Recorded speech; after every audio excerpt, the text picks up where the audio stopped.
Well, welcome viewers, Dr. J.W. Morrison, theologist, Central Coast, New South Wales, Australia. More on the NDIS interminable extravaganza. Senator Roberts. At the recent Senate estimates hearings, the NDIS Integrity Chief, Mr John Dardo, admirably confirmed that 90% of plan managers portrayed significant indicators of fraud. 90% of plan managers indicated fraud. The level of fraud is now so high that there are dozens of examples of organised crime groups abusing the system with millions of dollars being rorted. Organised crime groups? The system is so out of control that 87% of service providers are unregistered and unmonitored. 80% of service providers are unregistered and, most of all, unmonitored. Quoting Mr Dardo, "We have no idea of knowing what they do when they put in their invoices. Taxpayer money spent on something they have no idea of." They have no idea of the validity or authenticity of what's written on the invoices. He had the courage to admit that. He said that existing cases exceeded Australia's judicial capacity. The existing cases, questionable cases of fraud and crime and all the rest of it, are far too many for the judicial system to manage. Without finding more. Existing cases exceeded Australia's judicial capacity. NDIS funds must not be used to pay for sex workers, expensive holidays or new cars that other taxpayers cannot afford. Projections for a blowout of NDIS spending to $90 billion within a decade must be prevented. $90 billion. $90 billion. Using the system to peddle drugs is happening extensively. The name of this bill says what we already know about the NDIS. It's broken and getting worse. A licence for criminals and fraudsters to print money.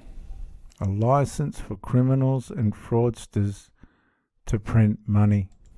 It's so far off track that to hope this bill will get things back on track is a pigs can fly pipe dream. Since the Gillard Labor government's NDIS inception, there never has been a track. It was hatched with no meaningful metrics or plan, simply as an election slogan to desperately buy votes in an election the Prime Minister Gillard lost. It was hatched, as I said, as a headline grabber and a vote harvester. Typical of uniparty initiatives, policies and legislation in our parliament over recent decades, it lacks the discipline of a system based on hard data and focus on customers' needs. It was done to look good, not do good. It was done to look good, not do good. A hastily cobbled together election policy, it had holes in it a mile wide that clearly enabled fraudulent claims to be made with little chance of being picked up.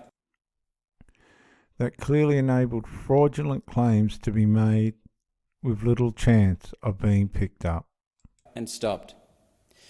As servants to the people of Queensland and Australia, Senator Pauline Hanson and I have been calling out the NDIS fraud model since 2016. A significant effort is needed now to remove dodgy plan managers and service providers and protect capable, honest plan managers and providers. Using stricter laws to prevent participants from being defrauded and prevent unscrupulous service providers from abusing vulnerable people. And to save NDIS for genuinely disabled people with real needs. And to save NDIS for genuinely disabled people with real needs. If we really care about cleaning up the mess. If we really care, we'll clean up this mess. If we really care for disabled people, then we have to get tough on sorting out the criminals and the rorters. Providers, managers and recipients who commit fraud under this NDIS scheme must be heavily penalised and banned from any involvement in the scheme again. Wasted money through overspending is costing taxpayers well in excess of $8 billion already, and it's essential to ensure that the current 150,000 unregistered care or service providers become registered and then are monitored for effective compliance. The Gillard Labor government introduced NDIS In their election loss, they handed the incoming Liberal coalition government an illegitimate, loose and sloppy mishmash of slogans and empty titles, lacking discipline and coherence, lacking focus, lacking care. If they'd cared, Labor would have put together a proper system, but they didn't. Lacking solid systems to provide effective care, systems to protect taxpayers' hard-earned money. The LNP tried to refine the monster, and now NDIS is back in Labor hands for more mismanagement. The NDIS must be reconsidered and protection from mismanagement and abuse strengthened. But who should be responsible for management? References to the non-constitutional National Cabinet are just a poor joke. National Cabinet is a mere grouping of state ministers responsible for similar portfolios, with no statutory authority or constitutional recognition of its existence or authority. It's toothless, all mouth and no accountability. There's no accountability in the current system. Right at the very top, the bogus National Cabinet, unconstitutional National Cabinet. What happens in such cabinets is the states and the federal government ministers just go, they're responsible. That means no one's responsible, no accountability. Fundamentally, structurally flawed. I suggest an inquiry should consider the alternative model, putting the responsibility for providing for the needs of people living with a disability back from where it was stolen, with the states and territories, clearly each state responsible. The states would work then to ensure that services are monitored, reasonable and meet client needs under a model reflecting the proven benefits of competitive federalism, the proven benefits of the foundation on which our Constitution and government is made, competitive federalism. This will provide the level of accountability that's been missing to date. Centralising doesn't work. Decentralising closer to the service does. One of the unintended consequences of Labor's mismanagement of NDIS funds is the shortage of aged care and healthcare workers who migrated to work in the lucrative NDIS model. This is because NDIS wages are so overinflated that a worker can receive 3 times the rate of pay for the same work if done in the other sectors. This is not just hurting NDIS, this rorting, this mismanagement, this waste of taxpayer funds. It's hurting aged care and healthcare workers. Labor wastes money in other areas too. Look at the wasted $430 million plus that the doomed referendum cost Australians. Like the Gillard's government NDIS facade based on slogans and empty promises lacking substance. Just think how that $430 million could have been spent directly to improve the lives of remote Australians living in need, or spent on improving NDIS service and security for people who are disabled in some way. So much money is being wasted. And then there are the follies of government cutbacks when, as an example, psychological services were cut from 20 appointments to a relatively useless 10 appointments for needy participants. Just think what could have been done with the wasted monies. Health, education and child protection. Frontline staff are in short supply now, partly because of poor pay, inadequate training and lack of support, and partly because of NDIS rorts and sloppiness. Many NDIS carers and support staff have little or no training in basic personal caring skills.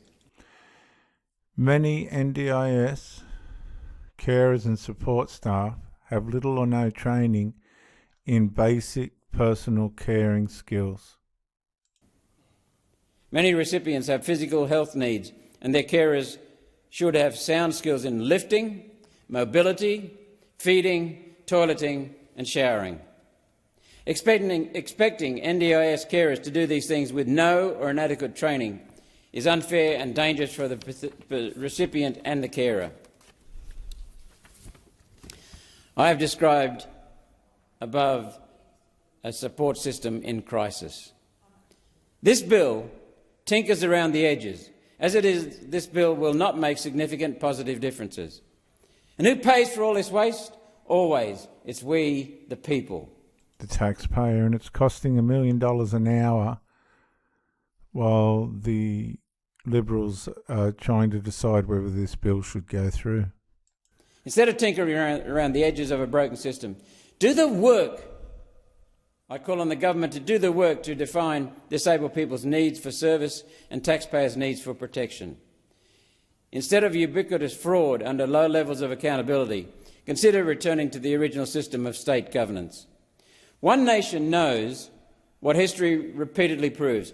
Administration and services are of higher quality when services are closer to recipients. That enables understanding of needs, the core to effective service. Replacing centralisation with competitive federalism provides a marketplace in governance. A marketplace in governance. That's what we all want. That's what we need.